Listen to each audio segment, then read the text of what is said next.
घटनाचक्र में आपका बहुत बहुत स्वागत है। सबसे पहले आज का एजेंडा। सीमा पार से आए आतंकवादियों ने जम्मू में पुलिस और सेना पर किया हमला।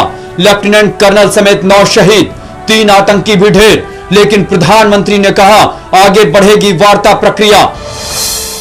और हमले के बाद बीजेपी ने बोला यूपीए सरकार पर हमला, कहा मनमोहन नवाज वार्ता रुकनी चाहिए।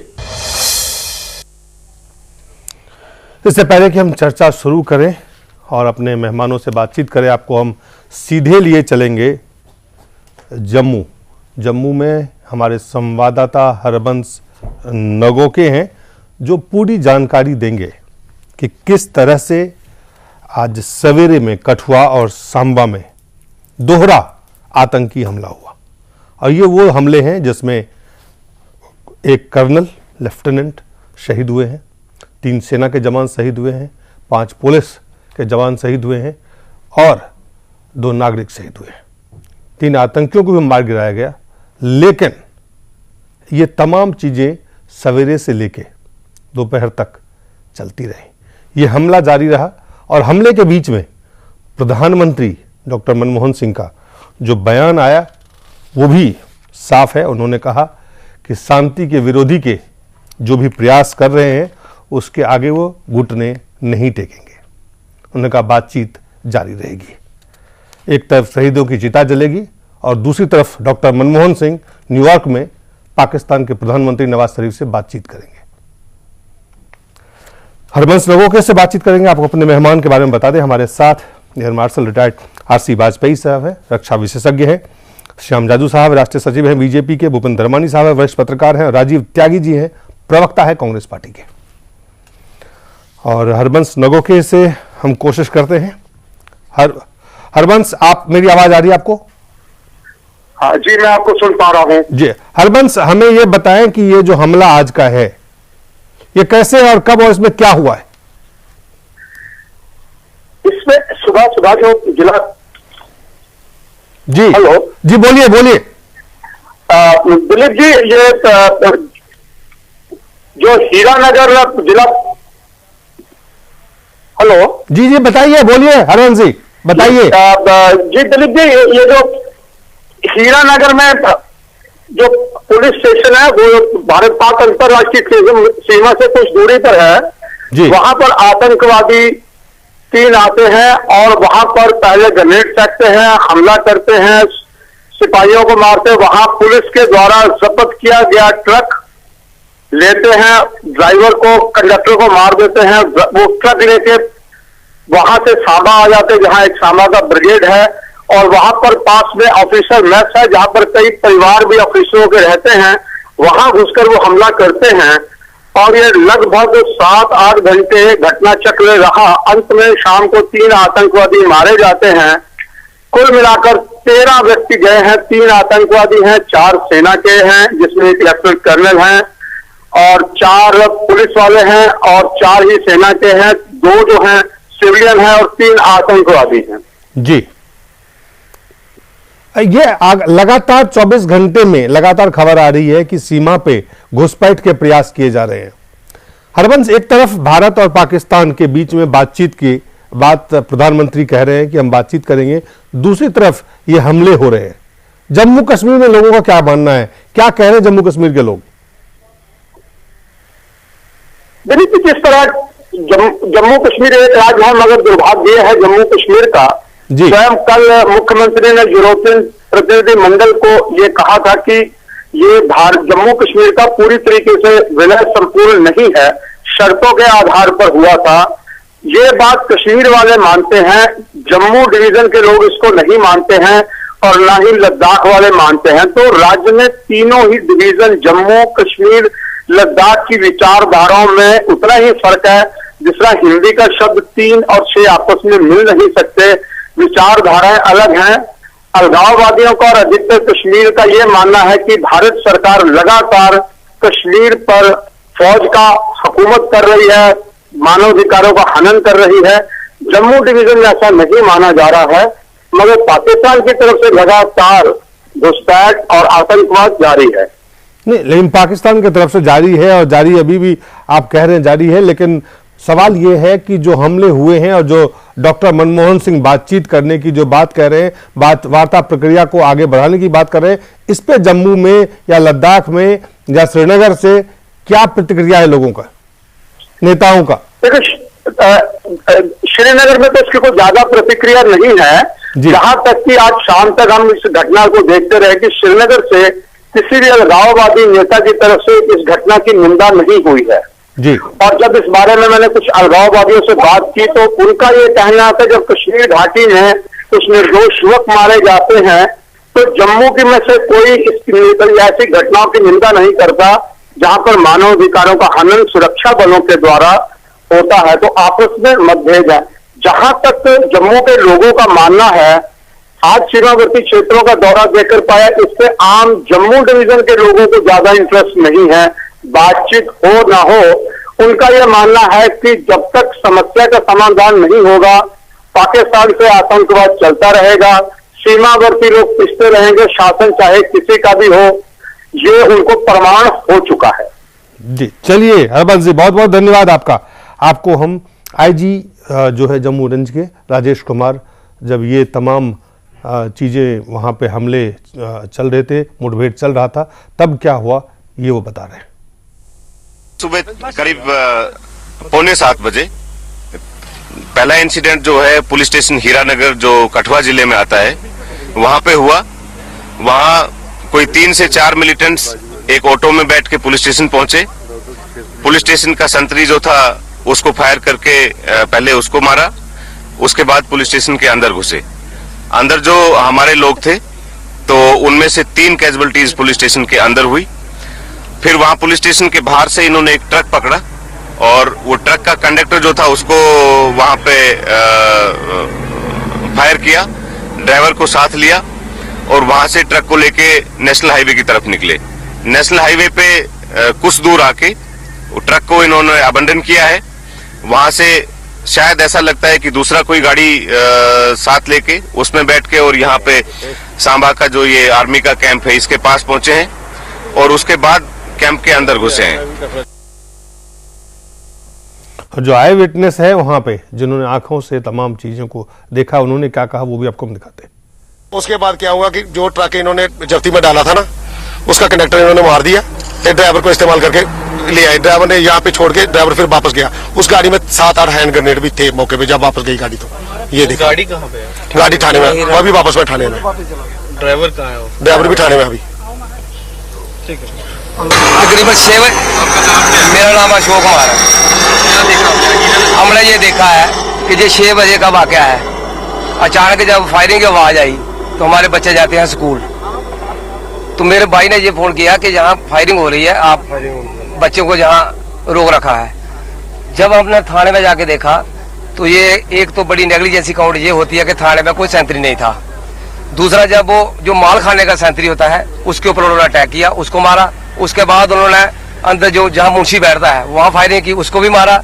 उसके बाद उन्होंने भागने की कोशिश की और ट्रक को देखा कि ये ट्रक किसका है। ट्रक का क्लीनर वहाँ खड़ा था, उसको मार दिया। ड्राइवर को उन्होंने पूछा तू ड्राइवर है? ट्रक निकाला।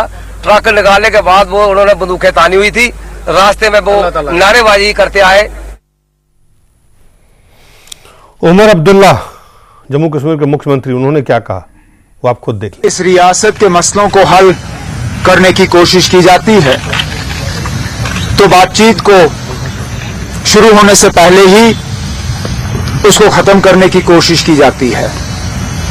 इस बार भी अगर आप इस हमले की लोकेशन देखें और इसकी टाइमिंग देखें, ठीक 24 घंटे बाद जबकि हमारे वजीर आजम साहब ने ये ऐलान किया कि वो पाकिस्तान के वजीर आजम के साथ अमेरिका में पहली बार नवाज शरीफ साहब के इलेक्शन जीतने के बाद बातचीत करेंगे, तो जम्मू में ये हमला हुआ। और विजय सोनकर शास्त्री साहब हैं, भाजपा के प्रवक्ता हैं, उन्होंने क्या कहा वो भी आपको हम दिखाते हैं। आतंकवादी घटना हुई है, इसमें हमारे सैनिक और सिविलियंस मारे गए हैं।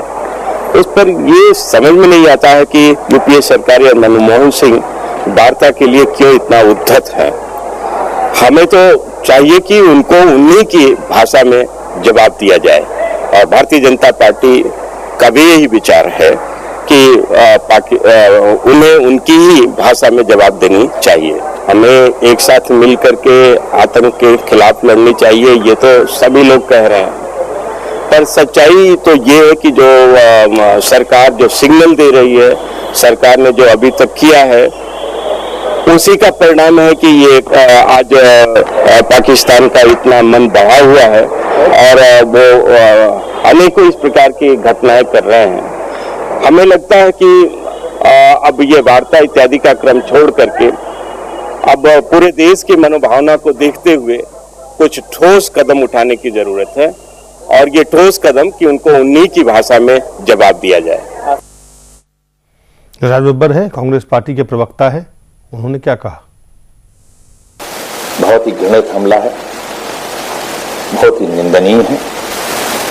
हम इसकी घोर मलामत करते हैं, और ये कायराना हमला जो सिर्फ खून खराबे के लिए है, कत्लो गारत के लिए है, ऐसे लोगों के साथ सख्त से सख्त इनके साथ में सलूक करना चाहिए और उनको सजा देनी चाहिए। हम बातचीत नहीं करना चाहते हैं, बल्कि हम बातचीत को एक शिकायत के रूप में आगे लेना चाहते हैं। और जो भी प्रधानमंत्री और जो भी विदेश मंत्री भारत महान देश के हैं, वो इस वक्त अमेरिका में, हमें कोई टिप्पणी करने का अधिकार नहीं है। वो जो भी इस हालात का जायजा लेते हुए जो वाजिब समझेंगे वो करेंगे। हमें उनके विवेक पर और हर नागरिक को उनके विवेक पर भरोसा होना चाहिए। बातचीत करके शिकायत करना चाहते हैं, ये है कांग्रेस के प्रवक्ता राज बब्बर जो कह रहे थे। हमारे साथ चारों मेहमान हैं। सबसे पहले एयर मार्शल रिटायर्ड जो आर.सी. वाजपेयी साहब से हम जानना चाहते हैं। वाजपेयी जी, ये जो लगातार हमले हो रहे हैं और हम बातचीत भी लगातार करने की कोशिश करते रहते हैं, आखिर कैसे इसका जवाब दिया जाए इस आतंकवादी हमलों का? इसमें कोई दो राय नहीं है कि भारत एक शांतिप्रिय देश रहा है, शांतिप्रिय देश है, मगर जिस प्रकार से हमारे ऊपर हमले हो रहे हैं, चाहे वो पाकिस्तान से हो चाहे चीन से हो, हम इसमें अपनी जो नीतियां हैं, विदेश नीति और रक्षा नीति, इन दोनों को हम दोषी मानते हैं। एक छोटा सा उदाहरण, सन 62 में बांग्लादेश जो पहले ईस्ट पाकिस्तान था, वहाँ से एक जहाज 35 किलोमीटर हमारी सीमा के अंदर घुस आता है। हम अपने जहाज़ों को स्क्रैम्बल करते हैं उसको इंटरसेप्ट करने के लिए। हमारे जहाज़ उस जहाज़ के पीछे लगे हुए हैं और कंट्रोलर पूछता है कमांड से कि हमें परमिशन दो उसको फायर करने के लिए। कमांड कहता है रुको, मैं हेडक्वार्टर से पूछता हूँ। हेडक्वार्टर से पूछा कि उसने कहा ठहरो, मैं मिनिस्ट्री ऑफ डिफेंस से पूछता हूँ। मिनिस्ट्री ऑफ डिफेंस से ऑर्डर आता है कि आप उसको शो कर दो और उसको जाने दो।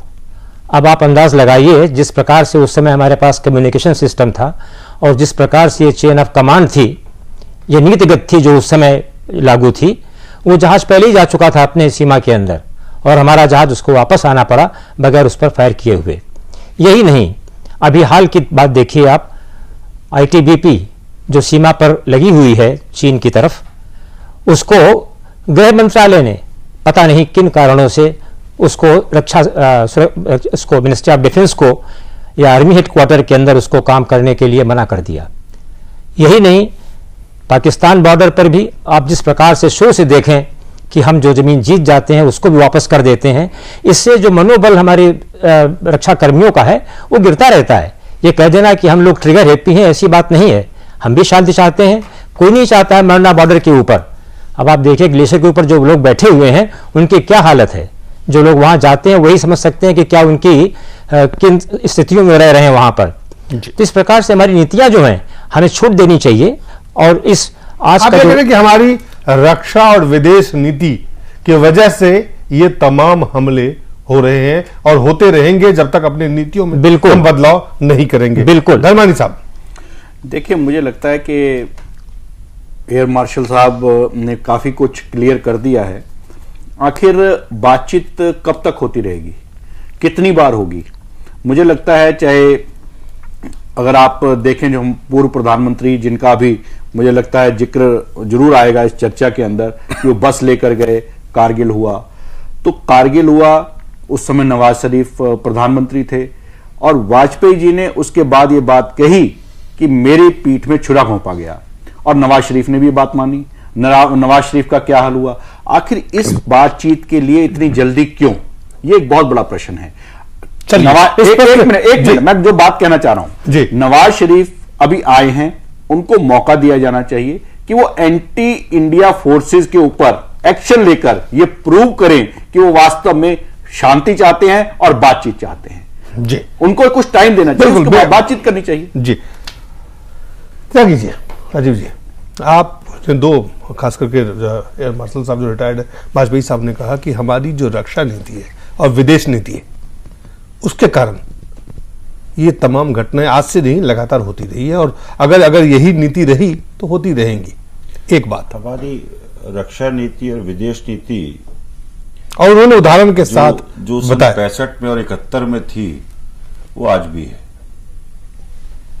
हम ही ने हमसे मतलब हिंदुस्तान से है। यहाँ पे मैं पार्टी पॉलिटिक्स में नहीं पढ़ना चाहूंगा, क्योंकि देश की सीमाओं का सवाल है, देश के जवानों का सवाल है और देश की भावना का सवाल है। हम ही लोगों ने, हिंदुस्तान के लोगों ने पाकिस्तान के टुकड़े करने का काम किया था। 65 में भी हम जीते थे और 71 में हमने बांग्लादेश बनाने का काम किया था। पूरा देश एकजुट खड़ा था। आज भी पूरा देश एकजुट है, एक साथ खड़ा है। लेकिन ये हमें देखना होगा कि पाकिस्तान के साथ जो संबंध है हमारे, और जो आतंकवादी गतिविधियां हैं जम्मू कश्मीर में, अगर हम 90 के साल को लें और 90 के साल के बाद आज 2013 में लें, तो उसमें व्यापक पैमाने में इन्फिल्ट्रेशन में कमी आई है। मैं माफी चाहता हूं, अगर राजीव जी, मैं माफी चाहता हूं, वो आंकड़े जो आप प्रस्तुत करके दिखाना चाहते हैं, आपको जो सवाल है कि आपकी रक्षा नीति और विदेश नीति, ये दो आपकी नीतियां ऐसी ढुलमुल है कि आप आतंकियों को, आप राष्ट्रद्रोहियों को, आप राष्ट्र विरोधियों को कहीं ना कहीं रोकने में नाकाम होते हैं हमले के लिए। ना तो विदेश नीति ढुलमुल है, न रक्षा नीति ढुलमुल है। पाकिस्तान को सबक सिखाने का काम भारत की जनता ने, भारत की सेना ने हमेशा किया है। लेकिन यह भी संभव नहीं है कि हर टाइम हम लड़ाई के मूड में रहें। बात तो हमें निश्चित रूप से करनी होगी। आपके सर काट के ले जाएं, आप बयान देके चुप हो जाएंगे, आपके संसद पे हमले कर दें, आप बयान देके चुप हो जाएंगे, कारगिल में घुसपैठ हो जाएंगे, आप पे लड़ाई थोप दिए जाए, आपके जवान सैकड़ों में शहीद हो जाए, आप कहेंगे कि हम लड़ाई नहीं चाहते हैं। आखिर कोई तो पॉलिसी होनी चाहिए श्याम जी, कहीं तो एक, कहीं न कहीं एक फुल स्टॉप, एक कहीं, मैं आपके पास आता हूं, कहीं ना कहीं एक इस पे लगाम लगाने की, नकेल कसने की जरूरत है।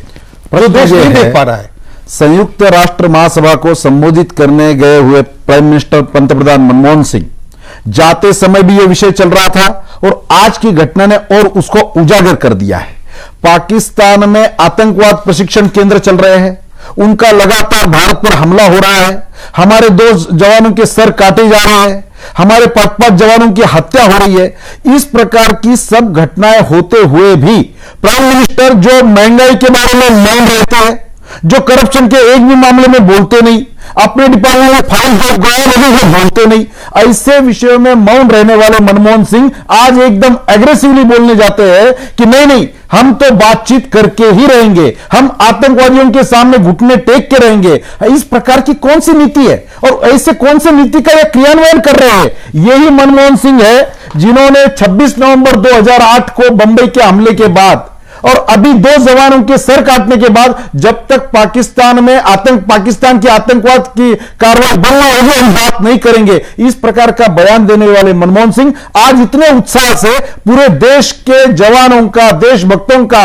अपमान कर देश के अस्मिता से खिलवाड़ कर रहे हैं। और यह पहली बात नहीं है, ये इस प्रकार की यूपीए सरकार की ये पॉलिसी है। सबसे ज्यादा 8-10 साल के आंकड़े देखेंगे, लाइन ऑफ कंट्रोल का उल्लंघन सबसे ज्यादा हुआ है। और एक बात आ रहे हैं, बहुत ज्यादा इमोशनल हो रहे हैं और इमोशनल होना भी चाहिए ऐसे मुद्दे पे, लेकिन इमोशनल होने के साथ साथ सत्य बोलना चाहिए, सत्य से परे नहीं बोलना चाहिए। अगर मैं इनको लाहौर डिक्लेरेशन की याद दिलाऊंगा उनको अगर क्या नाम उसका फिर आप बीजेपी कांग्रेस की लड़ाई मत करें। देखिए आप उनको टाइम देंगे, मुझे नहीं देंगे। आप पूरी बात बोले, लेकिन बीजेपी और कांग्रेस की लड़ाई को काम ठीक नहीं कर रहे हैं जी। नहीं, आप पूरी बात कहिए, ये भी बात करिए, आप पूरी बात कहिए, लेकिन बीजेपी और कांग्रेस को लड़ाई इसको मत बनाइए। आतंकवाद के खिलाफ अभी आपने कहा लाहौर बस यात्रा शुरू होने के बाद कारगिल हुआ, बिल्कुल सरकार में था, बिल्कुल भारतीय जनता पार्टी के लोग सरकार में थे, अटल बिहारी वाजपेयी, इससे क्या फर्क पड़ता है सरकार कौन थी, लेकिन देश पे हमला हुआ। हमारी जो नीति थी जी, हमने 99 तक राज किया, कांग्रेस ने राज किया, लेकिन 99 के बाद जब इनके राज आया, क्यों नहीं इन्होंने पाकिस्तान पर अटैक करके दूसरा पाकिस्तान बना दिया? क्यों नहीं पाकिस्तान को तोड़ दिया? क्यों नहीं इन्होंने पाकिस्तान के साथ बातचीत करके समझौता करा, या पाकिस्तान से कोई कंक्रीट रिजल्ट निकलवा के 2004 में कर दिया। नहीं 2004 में देश ने पैदल कर दिया। देश ने पैदल करने के और कारण थे, क्योंकि देश को इन्होंने खोखला करने का काम किया। हर देश ने पैदल कर दिया उनको। 2004 में सार्क समिट में तय हुआ था, उन्होंने इंडिया शाइनिंग का नारा दिया, और इंडिया शाइनिंग में देश के लोगों ने तो जनता को शाइन करते। राजीव जी, देश के लोगों ने नकार दिया इनको, एनडीए को, बीजेपी को नकार दिया। तो आप वो उदाहरण देके देश की जनता को तो निश्चित रूप से वो हमारी सिरमौर है, क्योंकि प्रजातंत्र में जनता सिरमौर होती है। जनता जो फैसला करती है उसको सबको मानना पड़ता है। जो सवाल उठा रहे हैं, आखिर मनमोहन सवाल मैं इसलिए उठा रहा हूं, आपने बोलने का समय को पूरा बोलिए प्लीज। आप भी आप सुनिए, आप सवाल पूछिएगा, लेकिन पहले मैं अपनी बात जी। हमारी जो विदेश नीति थी, सन 47 से जो विदेश नीति चली आ रही थी, 99 में उन्होंने क्यों नहीं बदल दी? 2004 तक ये सत्ता में थे 6 साल, क्यों नहीं उस विदेश नीति को बदला? क्यों नहीं पाकिस्तान से इन्होंने कंक्रीट बात करी? क्यों नहीं जम्मू कश्मीर पे इन्होंने कोई बात करी? आज ये बात करते हैं लाहौर बस यात्रा शुरू करने के बाद कारगिल होता है, और कारगिल होने के बाद ये फिर 2 साल बाद आगरा समिट करते हैं, और उसमें आकर के मुशर्रफ अटल बिहारी वाजपेयी जी का पूरा हाथ बरोड़ के चले जाते हैं। आपकी देश में और आपसे कोई बात नहीं करते हैं। क्यों इन्होंने 2 साल बाद इन्होंने बातचीत क्यों की?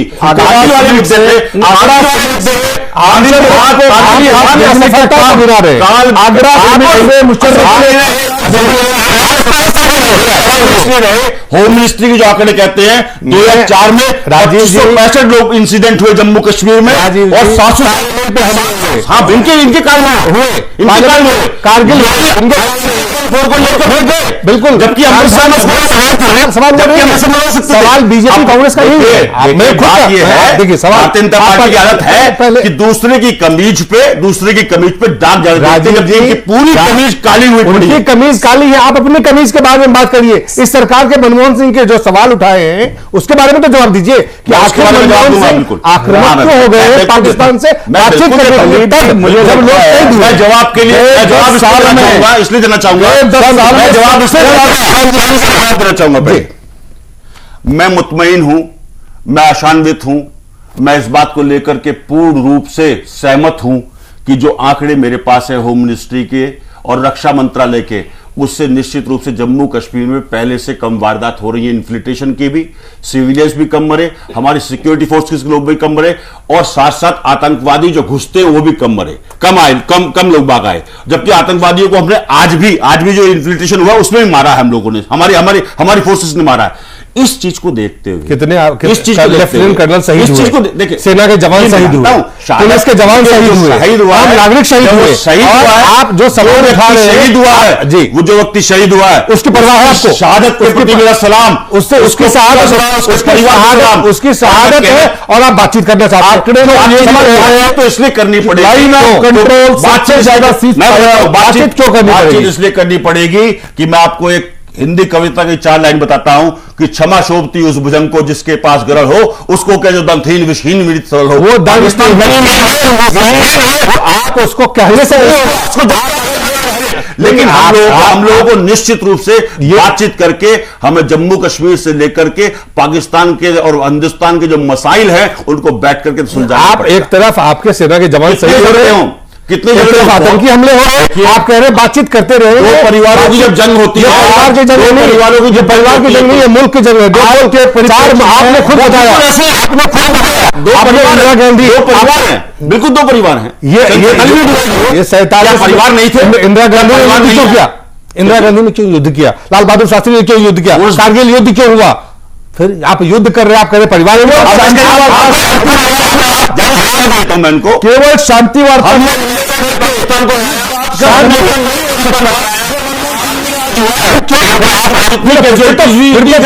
फिर तो परिवार की लड़ाई थी, आपको युद्ध नहीं करना चाहिए था। बिल्कुल करेंगे। लोग शहीद हो, सेना के जवान सेना के जवान क्यों शहीद हो, पुलिस के लोग क्यों शहीद हो? जरूरत पड़ेगी तो क्यों शहीद? पाकिस्तान को सबक राजीव जी, मैं एक बात कहूं, ये जो हो रहा है ना इस समय, यही कारण है कि हमारे देश की जो विदेश नीति और रक्षा नीति, जो एयर मार्शल साहब ने बात कही, उसको लेकर आज प्रश्न चिन्ह लग रहा है। आप जो बात बार बार कह रहे हैं, मुझे लगता है कि जिस विदेश नीति की आप बात करते हैं, उस विदेश नीति में अगर आप जाएंगे तो अटल बिहारी वाजपेयी को श्रीमती गांधी ने यूएनओ में कितनी बार यूज किया, ये आपको भी पता होगा।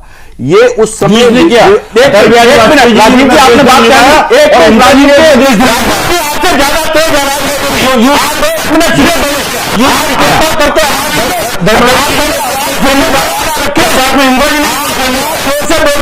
आप शांति से आवाज सुने दूसरे की। आपकी ये जो समस्या है आपकी पार्टी की कि दूसरे की आवाज सुननी नहीं है और अपनी अपनी कहनी है, इसकी वजह से आज देश का यह हाल हो रहा है। आपको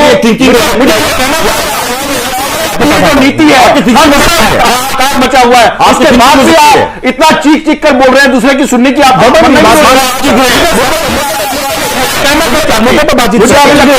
कि इतना होने के बाद आज भी आपकी सरकार बातचीत के लिए जा रही है, दंडवत हो रही है। इससे ज्यादा शर्मनाक और क्या होगा? पाकिस्तान कहा जाता है किसी को मारना है उसके पेट पर लात मारो। आज इकोनॉमी इतनी ज्यादा पूरे विश्व के अंदर की बात नहीं करें। मैं जो बात कर रहा हूं, आप एक बात सुनिए ध्यान से। आपको इतनी जल्दी क्यों है? क्योंकि आप वोट बैंक की राजनीति करना चाहते हैं। आप इंटरनल सिक्योरिटी हो, फॉरेन अपनी नेशनल सिक्योरिटी हो, सब ताक पर रखना चाहते हैं और आप वोट बैंक की राजनीति के लिए ये दंडवत होना चाहते हैं। ये बात है। मार्शल साहब, आरसी वाजपेयी साहब, मैं दो बातें आपसे पूछना चाहूंगा। जो कांग्रेस के प्रवक्ता है वो कह रहे हैं कि हमने 71 में, हमने 65 में, हमने तमाम वो काम किए जो देश के लिए करना चाहिए था हमने। आज वो गिनाते हैं कि बीजेपी की समय में कारगिल वार हुए, बीजेपी के समय में ये इतिहास बता रहे हैं।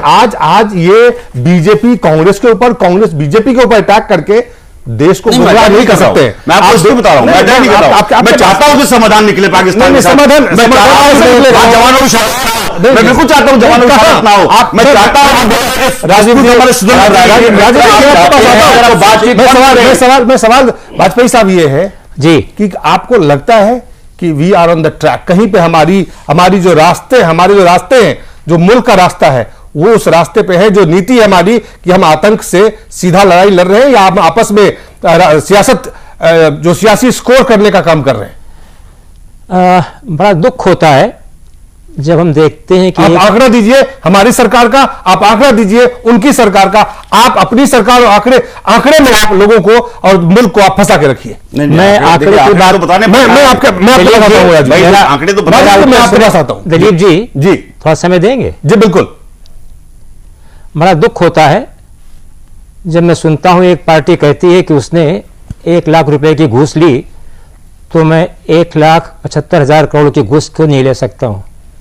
उसने अगर 2 लोगों की हत्या की तो मैं 10 लोगों की हत्या क्यों नहीं कर सकता हूं? ये बड़े शर्म की बात है। प्रश्न ये है कि आज हमारे जवान मारे जा रहे हैं बॉर्डर के ऊपर। अगर आपके परिवार का कोई सदस्य मारा जाए किसी दूसरे गांव के लोगों से और उसको आप एक जगह दफना रहे हैं और वहीं आप जा रहे हैं उससे वार्ता करने के लिए उस गांव वाले उस व्यक्ति से, इससे बड़ी विडंबना क्या होगी? मैं नहीं कहता हूं कि बात मत करो, शांतिपूर्ण ढंग से बात करो, शांतिपूर्ण ढंग से रहो, मगर क्या ये उचित समय है आज का कि जो हमारे जवानों के सर कट रहे हैं? आप सोचिए आपके परिवार का कोई सदस्य मारा जाता है वहां पर तो क्या हालत होती है? हमने देखे लोगों को मरते हुए, हमने देखे जहाज से लोगों को गिरते हुए, हमने देखे क्रैश होते हुए, तो हमें दुख होता है।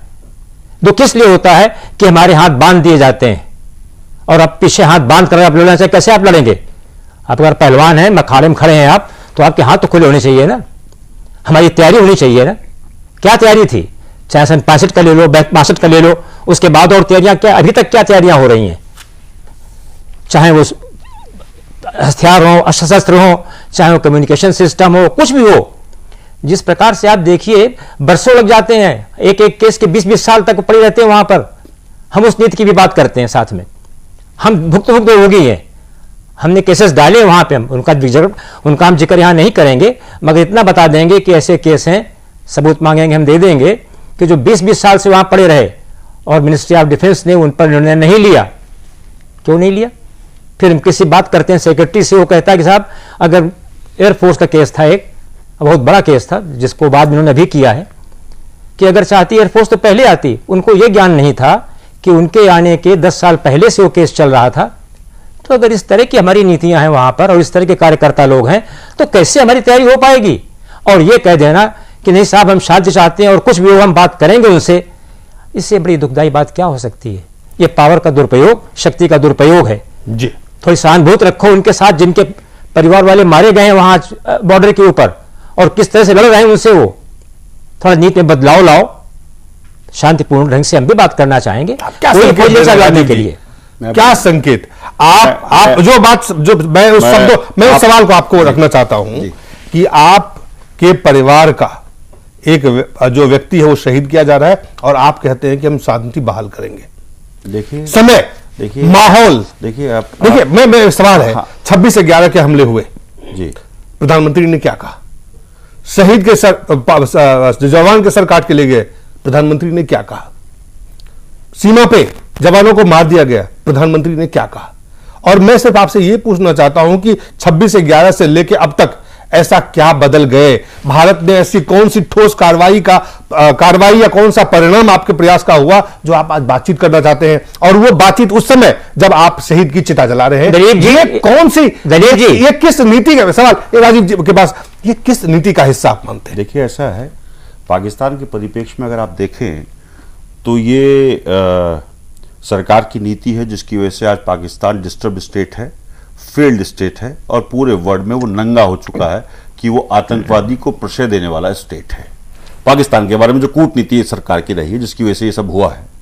रही बात, मैं संबद्ध करते हुए आपको अपने आप को एक पूर्व सैनिक की भावना से, मैं मानता हूं कि हिंदुस्तान में बहुत सी चीज़ों में रेड टेपिज्म है, लाल फीताशाही है, वो दूर होनी चाहिए और विशेष रूप से सेना के मामले में बिल्कुल दूर होनी चाहिए। लेकिन मैं ये भी मानता हूं कि कोई भी समाधान हो, कोई भी बात हो, बिना बातचीत के नहीं हो सकती। और आपने जो बातचीत करें, मैं उसकी पृष्ठभूमि में जा रहा हूं, मैं पृष्ठभूमि में जा रहा हूं।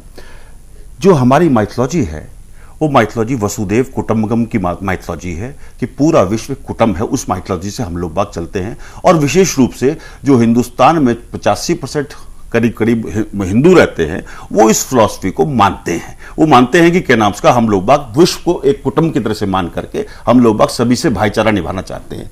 हिंदुस्तान का अगर आप इतिहास पढ़ के देखें तो हिंदुस्तान ने कभी भी सीमाओं का अतिक्रमण नहीं किया, कभी भी अपनी सीमाओं से बाहर जाकर के अतिक्रमण नहीं किया। हाँ, हिंदुस्तान ने एक अतिक्रमण जरूर किया कि हिंदुस्तान ने अपने आध्यात्मवाद को पूरे विश्व में भेजने का काम किया। चाहे आज भी देखें तो आप योगा देखिए, हिंदुस्तान को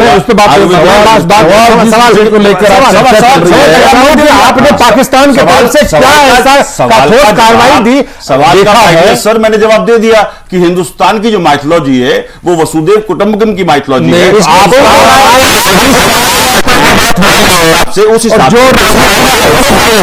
हिसाब से बातचीत तो करनी होगी। देखिए राजीव जी, मेरा सवाल है कि बातचीत से परहेज, मैंने कहा मेरा सवाल है, पाकिस्तान से परहेज स्टेट है, पाकिस्तान और पाकिस्तान रोग स्टेट है, पाकिस्तान स्टेट है, पूरे वर्ल्ड के नेता रोग स्टेट है, पाकिस्तान वर्ल्ड के ऊपर है, उसको स्वीकार करने को तैयार नहीं है। 2013 में 93 टाइम लाइन ऑफ कंट्रोल का उल्लंघन होता है। इतनी सब बातें एक तरफी होते हुए भी हम शांति वार्ता करेंगे, हम आतंकवादियों के आगे घुटने टेकेंगे। जवाब दे दे लाहौर बस यात्रा के बाद शांति वार्ता आप समझ बात की इन्होंने, पूछिएगा। यूपीए के नेताओं के ढुलमुल रवैया का एक ये आज का उदाहरण नहीं है कि मनमोहन सिंह तुरंत बोला कि नहीं बात करके ही रहेंगे और घुटने टेक के ही रहेंगे। इनके डिफेंस मिनिस्टर ने कहा था जब हमारे जवानों की हत्या हुई कि कोई तो भी आतंकी जवानों का ड्रेस पहन के आए थे और उनको बाद में पार्लियामेंट में माफी मांगनी पड़ी। जब चाइना का यहां पर इंफिल्ट्रेशन हुआ तो संरक्षण मंत्री बोल रहे ये कैजुअल बात है, गृह मंत्री सुशील कुमार शिंदे बोल रहे ये कैजुअल बात है, हम निगोशिएशन कर लेंगे और बात खत्म हो जाएगी। ये सरकार की हत्या होती है, ये सरकार के पास ताकत नहीं है। इसलिए ये जो ढुलमुल रवैया है, हर बात राजनीति ओरिएंटेड सोचना और केवल अपने वोट बैंक की राजनीति के लिए करना।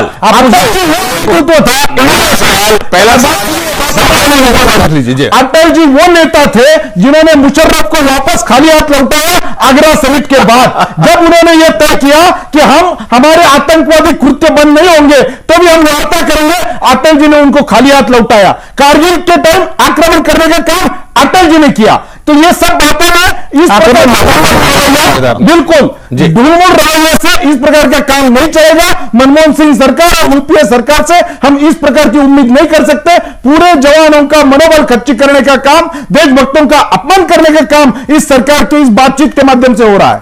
मेरा 3 सवाल है जादव जी से। पहला सवाल कि कांग्रेस की नीतियां, विदेश नीति विशेष रूप से जब इतनी खराब थी तो 99 से 2004 देश की विदेश नीति होती है, विदेश देखिए ये तुलना करना उचित नहीं। आप बताइए परिवर्तन इसमें आता है तो इन्होंने बदल क्यों नहीं दी? नंबर 1। नंबर 2, आप बात कर रहे हैं बांग्लादेश आपके 16 सैनिकों को सिर काट के ले आता है आपके राज्य में और आप कुछ नहीं करते हैं। IC 814 IC8 फिर राजीव जी ये बोलेंगे पूछिए राजीव जी जो उसके चक्कर में आतंकवादी छोड़ देते हैं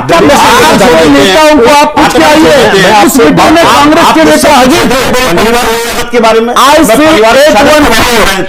क्या स्वतंत्रता संग्राम सेनानी परिवार से इसमें क्या कुछ कांग्रेस परिवार है। मेरे परिवार के 2 नेताओं ने इस देश को बनाने के लिए, आगे बढ़ाने के लिए शहादत दी। इनके पास आज उस शहादत को आज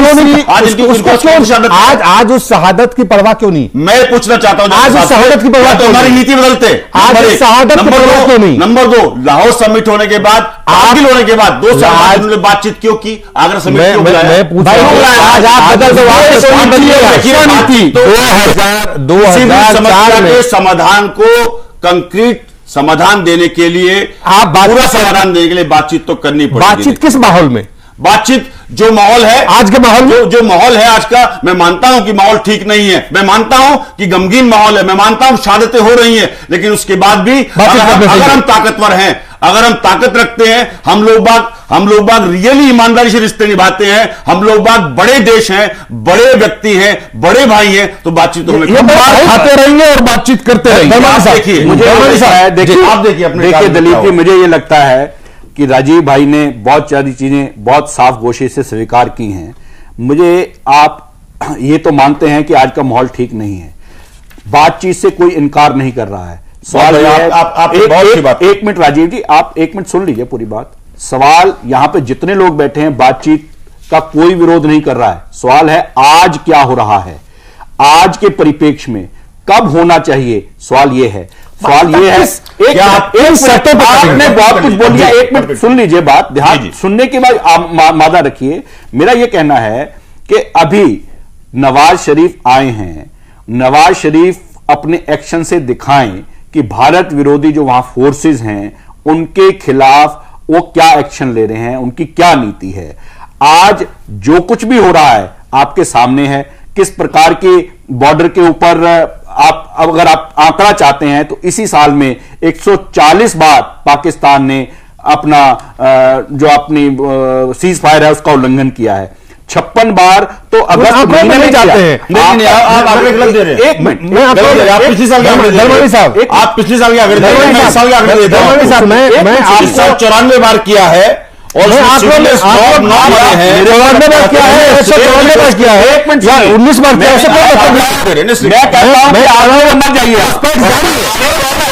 नहीं ये मानते हैं ना कि हुआ है, आप चिल्लाने नहीं, आप ये बताइए हुआ है ना, उल्लंघन हुआ है। मैं राजीव जी से एक मिनट, मेरी गुजारिश है कि 90 से आप 90 का आंकड़ा दीजिए, 88 का आंकड़ा दीजिए, 77 का आंकड़ा दीजिए, आंकड़े नहीं। ये घुसपैठ हो रहा है कि आतंकवादी हमला जारी है, लोग शहीद हो रहे हैं और आप बातचीत के लिए किन शर्तों पर करने जा रहे हैं? कर लो, जैसा कि मैंने एक मिनट बात पूरी कर लूं प्लीज। मुझे यह लगता है कि जो अभी एयर मार्शल साहब ने बात कही उसमें हमें एक जो आपकी सरकार से जुड़ी हुई बात है, आज तक चाहे वो अमेरिका हो और चाहे पाकिस्तान हो, हर कंट्री अपनी सीक्रेसी के लिए, इंटरनल सिक्योरिटी के लिए डिफरेंट ऑर्गन से काम करती है। किस प्रकार आपने एक जर्नल जो रिटायर हो गया उसके ऊपर सिर्फ राजनीतिक मंतव्य स्कोर करने के लिए किस प्रकार आपने एक लीक किया?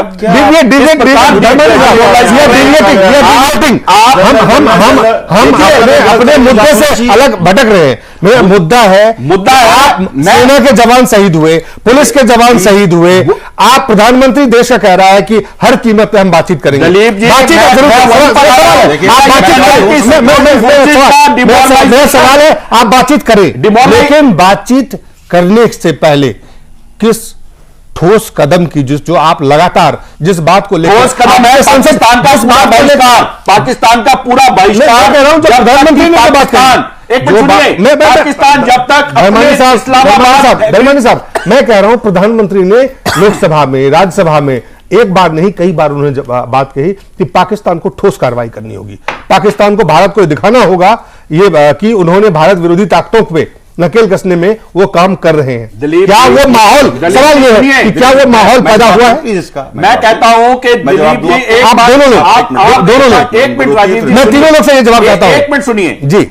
इस्लामाबाद डिक्लेरेशन जो है उसका जब तक पूरा पालन नहीं करता है पाकिस्तान, तब तक कोई बातचीत नहीं होनी चाहिए, जो उसने 9 साल पहले किया था। त्यागी जी, दिलीप जी मैं जरा कुछ कह सकता हूं? जी जी बिल्कुल, साफ सामने बोलिए आप। बिल्कुल, आपने राजीव जी ने बात की वसुधैव कुटुंबकम, हम पूरा विश्वास करते हैं उस पर, धन्यवाद, और उसको फॉलो करते हैं और हमेशा करते रहेंगे।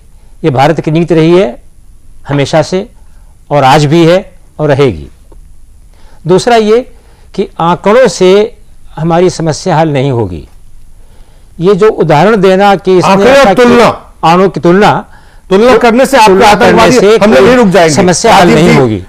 प्रश्न ये है कि राज में रहे त्यागी जी को बोलने थे पूरी बात करने। हमने अपनी नीतियां, विदेश नीति भी रखी, गृह राजीव जी आपके पास आता हूं पहले त्यागी जी को पूरी बात करने ने। अगर भारतीय जनता पार्टी हम पे अटैक कर रही है तो भारतीय जनता पार्टी के पास कोई विजन डॉक्यूमेंट होना चाहिए कि उसकी पाकिस्तान के प्रति क्या नीति रहेगी, वो पाकिस्तान से कैसे बाज आएगी। आज पार्टी की नीति का सवाल नहीं है, आज का विषय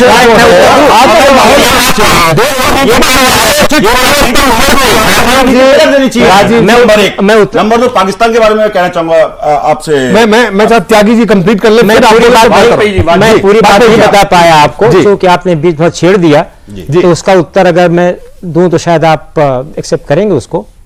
सन 62 में क्या नीति थी, सन 47 में क्या नीति थी, मालूम है आपको? नहीं, आप बोलिए फिर जवाब दूंगा। मैं बता रहा हूं कि 62 की नीति जो थी, तत्कालीन प्रधानमंत्री ने कहा जब चीनी आ गए घुस के बॉर्डर के ऊपर, आप उनको शो कर दो। क्या माने होते हैं इसके? आपको पता है कि इनके पास खाली 303 है, उनके पास किस तरह का एम्यूनिशन है, हमारी सेना तैयार नहीं है। ठीक है, पंचशील की बात चल रही थी, सब कुछ बढ़िया है, मगर तुम अपनी सुरक्षा नीति और अपनी सुरक्षा के जितने अवयव हैं उनकी तैयारी नहीं करोगे तो कैसे आप अपनी सुरक्षा कर सकोगे? आप हमला मत करो किसी के ऊपर, मगर अपनी रक्षा तो कर सको। हम अपनी रक्षा भी नहीं कर पाए। सन 47 में जब हम सब कुछ जीत रहे थे, उसमें बोले वापस आ जाओ, छोड़ दो सारा वो। और आज आप क्या देख रहे हैं? पीओके देख रहे हैं और कुछ देख रहे हैं। अभी भी चीनी हमारे घुस चले आ रहे हैं और चीनियों ने वहां पर अपनी चौकियां स्थापित कर ली हैं, मानने को तैयार नहीं है, पर सत्य है। ऐसा क्यों? ये कहीं उचित नीति है? एक तरफ हमारे सर कट रहे हैं, दूसरी तरफ हमारे विदेश मंत्री उनको भोज दे रहे हैं। ये कैसी विडंबना है?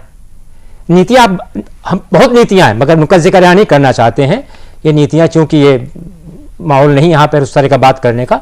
मगर जो भी नीतियां हो, आज हम प्रश्न करते हैं क्या समाधान है इस समस्या का कि जो बाहर से आतंकवाद हो रहा है, पाकिस्तान से, चाइना से। एक मिनट जी, नीतियां बड़ी खराब थी पहले की पार्टी की, जो भी पार्टी रही हो। आज पार्टी जो पिछले 9 साल से है, उसने उसमें क्या सुधार किया, ये उदाहरण देना कि पहली वाली जो पार्टी थी उसने उसका कुछ नहीं कर पाए तो मैं भी कुछ नहीं कर पाऊंगा, ये कोई उचित चीज नहीं है। आज हमें एक बताओ, मैं अंत में एक शब्द कहना चाहूंगा। देखिए अब जी आप बोलने का मौका दें, एक सेकंड, ज्यादा नहीं जी। आज समय नहीं है बात करने का, बात अवश्य करिए उनसे जब उचित समय आए। आज ये माहौल जो है जब वो माहौल ये ठीक नहीं है। ब्रिगेडियर साहब ना जी, एयर मार्शल साहब, एयर मार्शल साहब, आपने जो प्रश्न रखे वो मुनासिब हैं, इसमें कहीं कोई दोराई नहीं।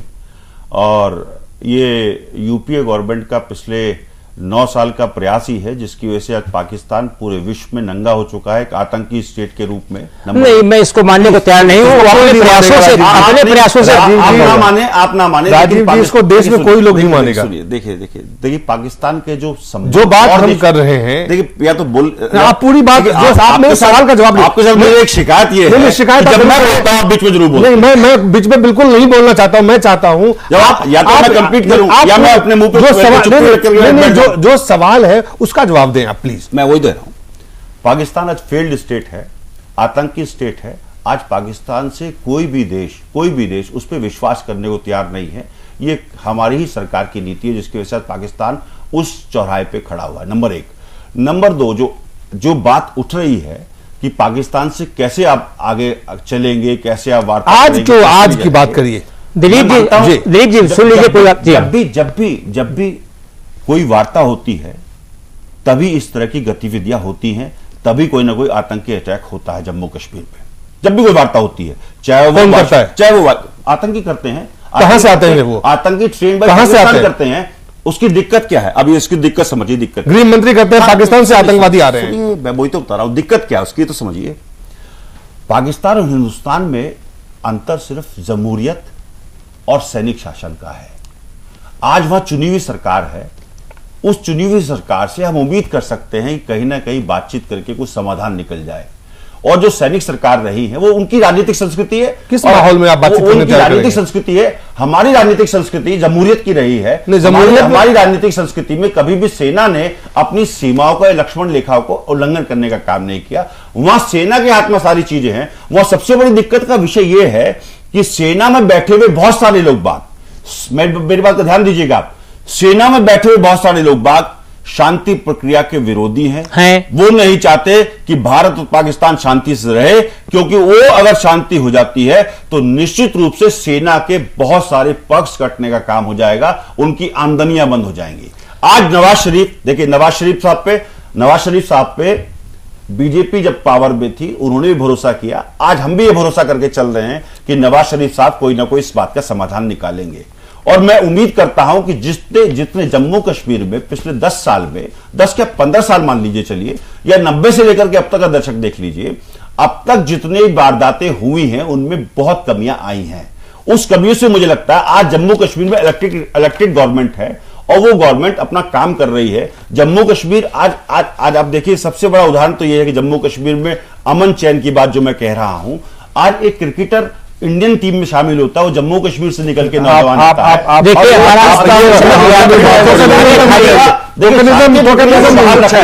शांति प्रक्रिया को बहाल रखने से निश्चित रूप से हमारा भी लाभ है, पाकिस्तान का भी लाभ है। लेकिन पाकिस्तान में बैठे हुए बहुत सारे जो आईएसआई के लोग बाग हैं, जो विशेष रूप से सेना से हैं, वो नहीं चाहते कि शांति। आप बिल्कुल उनको हमें थोड़ा मौका देंगे आप? जी बिल्कुल, 1 मिनट जी 60 सेकेंड्स। बिल्कुल।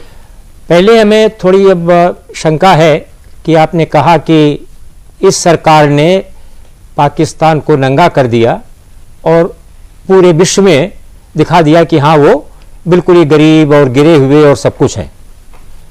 मैं नहीं समझता किस तरह से उन्होंने किया, और अगर किया तो पड़ोसी देश को, जहां हमारा वो वसुधैव कुटुंबकम वाली भावना है वो तो खत्म हो गई यहीं पर, अगर सरकार ने ऐसा किया है तो। दूसरी बात ये कि सरकार किस प्रकार से उसको कार्यान्वित किया है। राजनीति में बात में बोले भैया, मेरे पास राजनीति भी है और रक्षा नीति भी, दोनों ही है जी। राजनीति में इतना पारंगत नहीं हूं जितना आप होगे, मगर रक्षा नीति के माध्यम से हम जानते हैं कि किस प्रकार से किसी भी देश को नंगा किया जा सकता है। मैं नहीं समझता हूं कि अपने भारत का कोई हाथ है उसको नंगा करने में, और ऐसा कहिएगा भी नहीं किसी से कि हमारी सरकार ने नंगा किया उसको। समझते अगर मेरी बातों को आप इशारों में नहीं समझ रहे कि आज पूरे विश्व में क्या हो रहा है, यूएन में क्या हो रहा है, यूएस क्या कर रहा है, यूके क्या कर रहा है, फ्रांस क्या कर रहा है, जर्मनी क्या कर रहा है, वाजपेयी जी तो नहीं बता पाऊंगा, इतना खोल के भी इसलिए बता नहीं पाऊंगा। ये सुरक्षा से संबंधित मुद्दे हैं, वो बहुत खुली बहस नहीं हो सकती भाई, वो अपने कर्मों से गिरे, बहुत खुली बहस नहीं हो सकती इस बारे में, अपने कर्मों से बहुत खुली बहस नहीं हो सकती। दूसरी बात, पहली बात तो ये हो गई, दूसरी बात ये, आपके पास क्या सलूशन है इसका कि हमारे ऊपर हमले ना हो आगे? इस बातचीत से क्या आप गारंटी दे सकते हैं? इसके अलावा जो आप बात कर रहे हैं कि जब कभी बातचीत शुरू होती है उसके पहले ही हमला कर देते हैं, क्या आप गारंटी ले सकते हैं कि हम स्टूडियो से निकलने के बाद जिंदा रहेंगे? कतई नहीं, कोई नहीं ले सकता है। वाजपेयी जी कोई गारंटी नहीं ले सकता, इस चीज की गारंटी नहीं ली। अध्यात्मवाद की बात मैं अध्यात्मवाद की बात नहीं कर रहा हूँ। अध्यात्मवाद के बिना राजीव जी, अरे मेरी बात, हमारे पास समय कम है इसलिए बताते हैं आध्यात्मिक देश हमारे सवाल में जवाब मत करिए आप। हिंदुस्तान तो आध्यात्मिक देश है, हिंदू दर्शन तो आध्यात्मिक देश रहा है।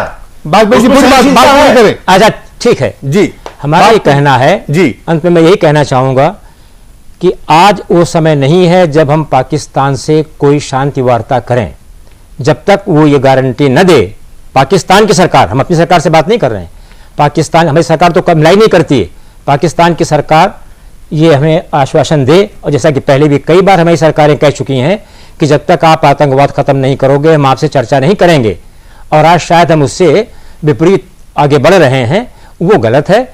जब तक पाकिस्तान की सरकार आश्वासन न दे कि हम इसके ऊपर पूरा नियंत्रण कर लेंगे तब बात करेंगे, तभी हमें बात करनी चाहिए। देखिए जी, मैं आपके पास आता हूं राजीव जी। श्याम जी, दो बातें हैं। लगातार राजीव जी कह रहे हैं कि हमें बातचीत करनी होगी। उन्होंने उदाहरण दिया कि वाजपेयी जी ने भी नवाज शरीफ के ऊपर भरोसा किया। आज जो घटनाएं हो रही है, और वो कहते हैं कि जब भी इस तरह के प्रयास होते हैं तब ये घटना, तभी आतंकवादी घटना होती है। इसके दो पहलू हैं, और ये घटनाएं पाकिस्तान से होती है। एक तरफ पाकिस्तान हमला करता है और दूसरी तरफ बातचीत करता है। पाकिस्तान में बैठे सभी लोग नहीं, पाकिस्तान के हमले ये मंजूर कर रहे हैं जी, उनकी मजबूरी, पाकिस्तान की मजबूरी है, ये भी कबूल कर रहे हैं। भारत की कौन सी मजबूरी है? ये स्वतंत्र देश के सरकार की कौन सी मजबूरी है? 6 साल आपको भी समझना चाहिए कि कोई भी एक सरकार आती है और दूसरी जाती है तो आमूलाग्र परिवर्तन विदेश नीति और राष्ट्र नीति में नहीं होता है। सवाल ये राष्ट्र नीति का, और ये बात सुनिए, भारतीय जनता पार्टी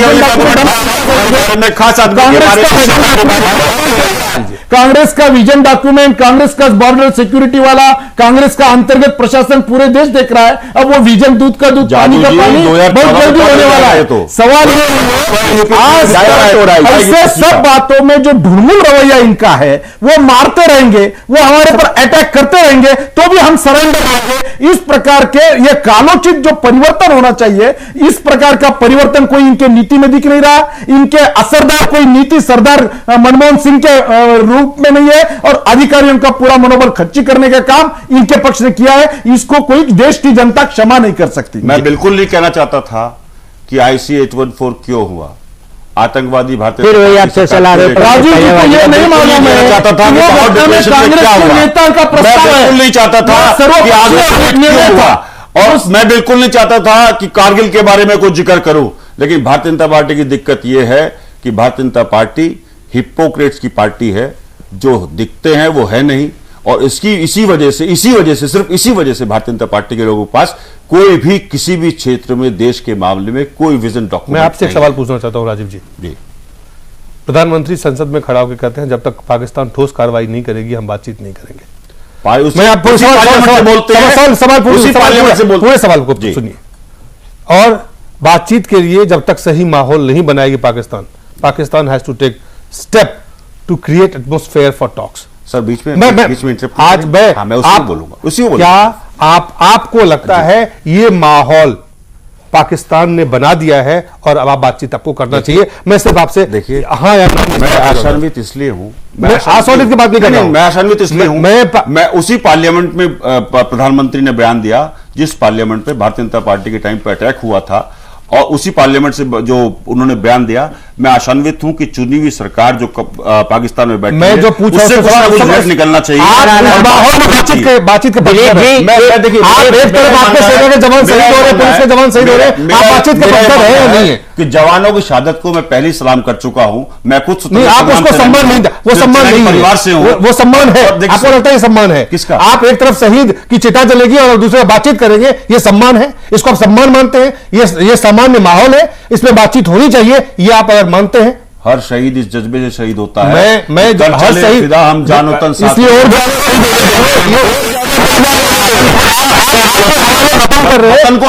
वतन में अमन रखने के लिए, वतन में शांति रखने के लिए मेरे सवाल कोई हल नहीं है। मेरे सवाल आज माहौल है, बातचीत के अलावा कोई आज माहौल है, हमें हमारा माहौल है सरकार से बात करने का, आज ये माहौल है सरकार से बात करने का, आज पाकिस्तान की सरकार से बात करने का हमारा दायित्व होता है कि हमें चुनी सरकार से बात करनी चाहिए। आज ये माहौल है, मैंने कहा चुनी सरकार से बात करनी चाहिए। नहीं, आज माहौल है, चुनी सरकार से बात करनी चाहिए।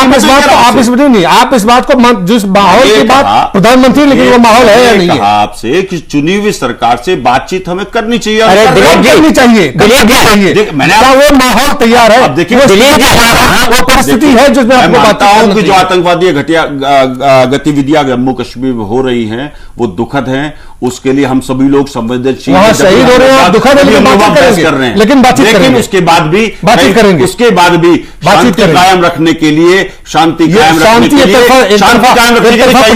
कई बार जनाजा घर में पड़ा होता तब भी बात करनी पड़ती है। ये कायरता है, ये कायरता है, जब भी बातचीत करनी पड़ती चीज है। जी चलिए, जब जनाजा धन्यवाद करनी पड़ती साहब, बहुत बहुत धन्यवाद। एक छोटा सा, जब वार्ता जब होती है उसके लिए काल, परिस्थिति, स्थान और किससे बात करनी है वो देख करके बात की जाती है। और ये आज की जो चर्चा हुई है, जो बात करने जा रहे हैं, this is highly motivated approach, that should not be there. बहुत बहुत धन्यवाद, बहुत बहुत धन्यवाद आप सब लोगों का। राजीव जी बहुत बहुत धन्यवाद, भूपेंद्र जी, एयर मार्शल वाजपेयी साहब और श्याम जी, आप सब लोगों का बहुत बहुत धन्यवाद।